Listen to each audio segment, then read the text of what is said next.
It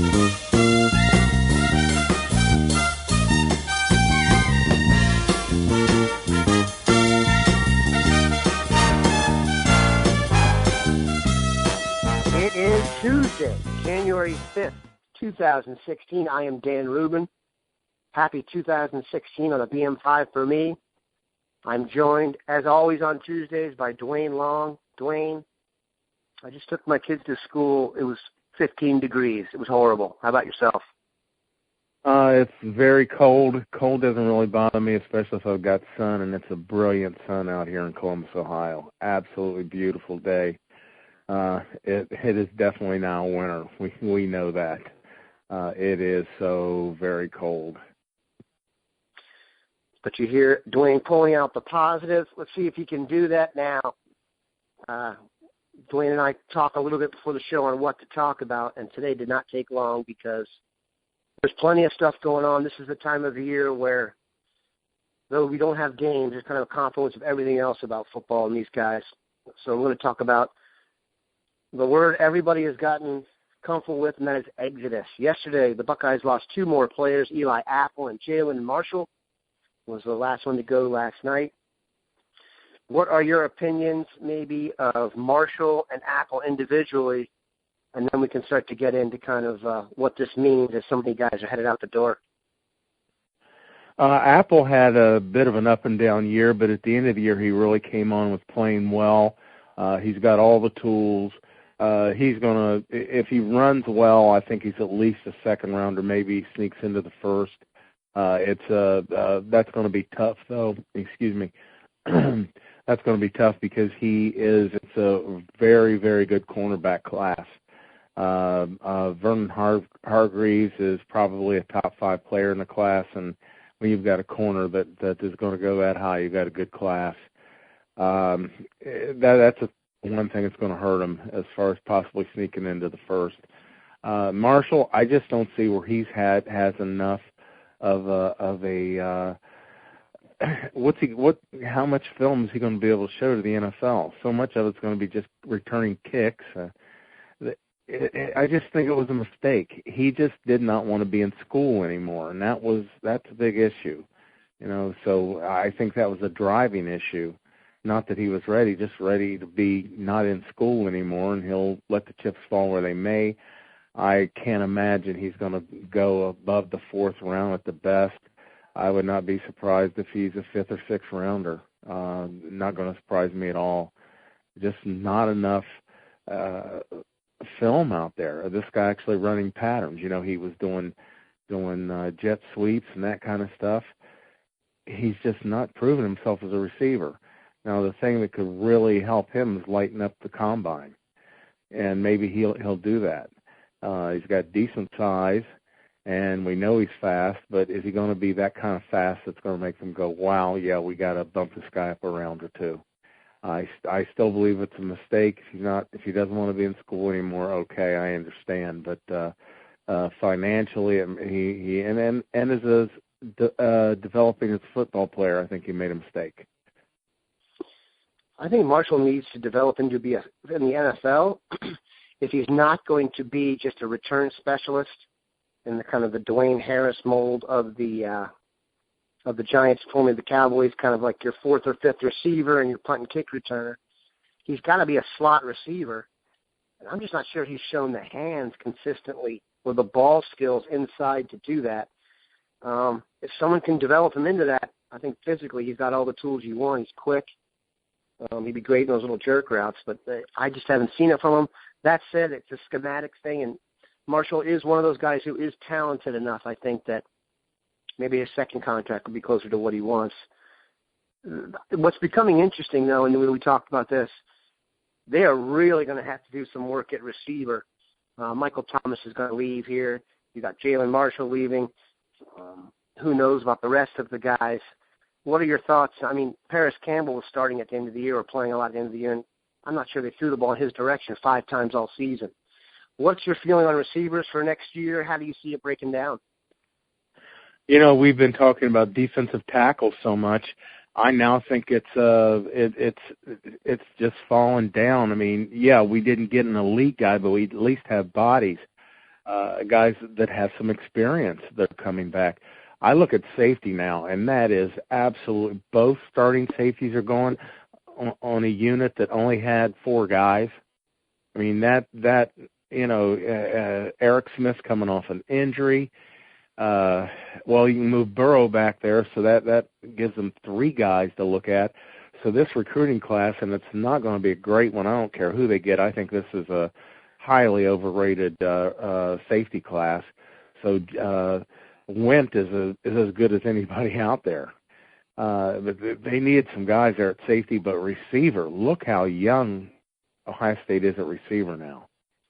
If Corey Smith doesn't come back, and I'm not really excited about having him back except for the experience factor, you're looking at Noah Brown is going to be the veteran receiver on this roster if Corey Smith does not come back, and he's a guy that missed the entire year. You've got Gibson out there. You've got Mack who's coming in. You've got Stump. You got Hill. Those are guys that have never stepped on a college football field. That's what's coming back at receiver. I think there's talent in that group, but you got no experience. So this I've never seen anything like this exodus.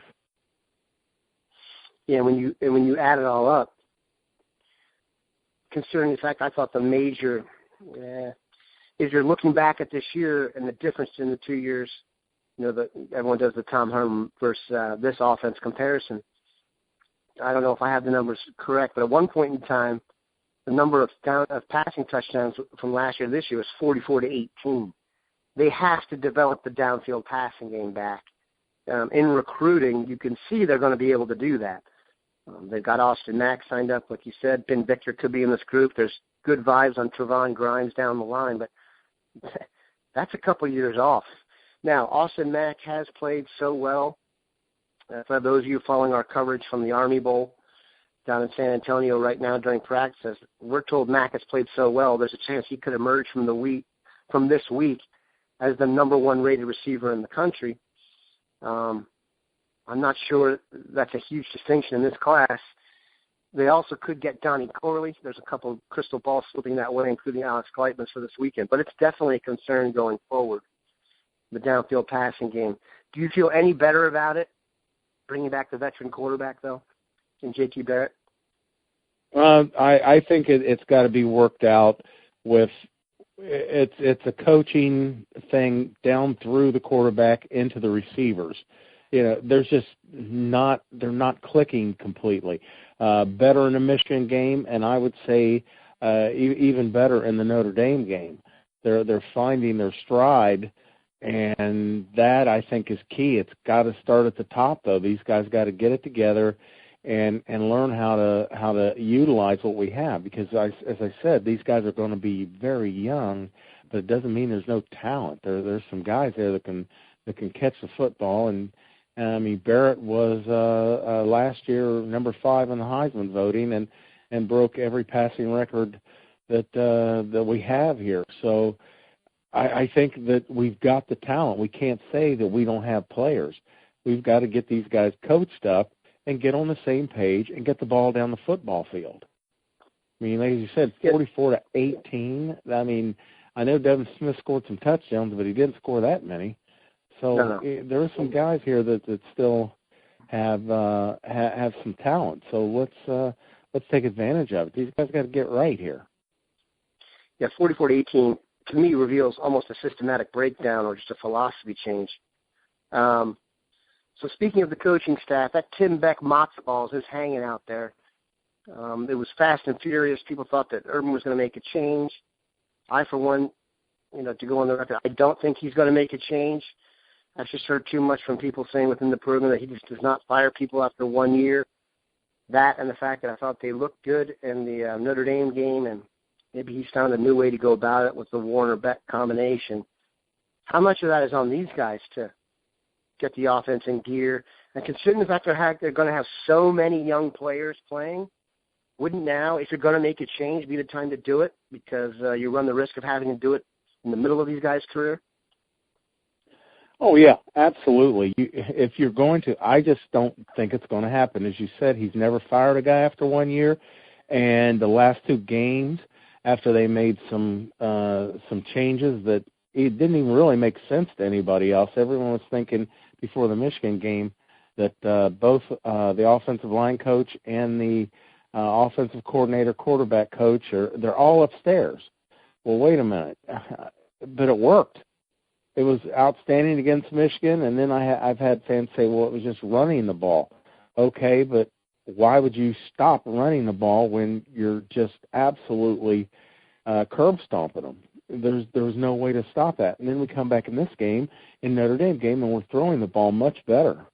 I think that Urban Meyer would look at it like change was the biggest problem, not the actual guy they put in there.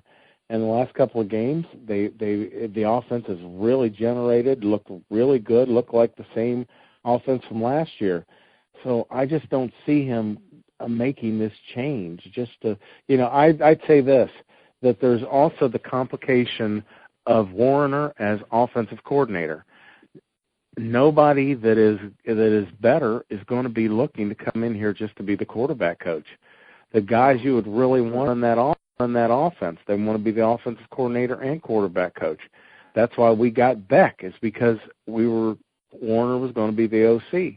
And the guys that you really wanted, the guy that went to Notre Dame, I can't remember his name off the top of my head. There were a few other names floated around out there. Why didn't we go after them? Well, we couldn't get them, not without giving them that offensive coordinator title too. So that plays in there. I just think there are too many things that are beyond the fact that, fans are looking at the first part of the season and looking at how inept it is. I think he's going to look at the change is what made the mess to begin with. He's finally fixed it here in the last couple of games, and he's not going to make a change again, especially not having his pick of the offensive coordinators, quarterback coaches, offensive coordinators he would want. There's a lot of things that are adding up here. No question. The guy you're referring to is Mike Sanford, who was I believe he's at Boise State, and Ohio State wanted him to come in. He went to Notre Dame, did great work with Malik Zaire and then Deshaun Kaiser this year. The guy I wanted them to bring in, Tyson Helton, is the passing game offensive coordinator guy at Western Kentucky. Just got hired to work for his brother at USC to run the passing game. So last year I wanted Lincoln Riley, and he went from East Carolina to Oklahoma. That worked out well this year. Tyson Helton doesn't do the same thing with USC. Just to finish up here, though his performance was limited thanks to the targeting penalty, Joey Bosa went out with somewhat of a bang, and there was a lot of people trying to put in perspective where he ranks among Ohio State's all-time defenders. Chris Spielman put him number 2 behind Antoine Winfield, which is very interesting. But now that Bosa's career has officially come to an end, where do you kind of put him in the pantheon of Ohio State defenders? I would. When you watch just that little bit of time he was on the field against Notre Dame, he completely disrupted their offense. I don't know if they score 10 points if Bosa stays on the field the entire day. I have not seen a defensive lineman who had to be accounted for like Bosa is. You have to stop him or he will beat you. That's the one thing that stands out about him. It isn't just he's going to rush the pass or he's going to stuff the run. He does both. He gets off blocks. He just never stays blocked. He's relentless. He's got a nasty streak. He's as good a defensive lineman as we've ever seen at Ohio State. There's no doubt about it. I don't think you can argue that we've had a better defensive lineman than Joey Bosa. I think if you have the all-time Ohio State football team, he's starting, and that's just such an impressive statement considering where he came from. And we want to end this on a positive note, Duane. This is the truth. We have heard his brother is even better. Now, I'm not sure it's realistic to think someone's going to come in here and be better than Joey. It's just the talk of it, though, is pretty impressive. Duane, we appreciate you stopping by. We'll have Duane on next Tuesday to wrap up how everyone did in the Army game. Please stay tuned to Bucknuts all day. We've got a legion of guys down in San Antonio covering the game. And if you read the reports from yesterday, the Ohio State players are dominating the Eastern squad, so pay attention. And you also want to stick around on Bucknuts, people, because people are leaving school about every 20 minutes, and we'll be on top of it. Have a great day, Bucknutters.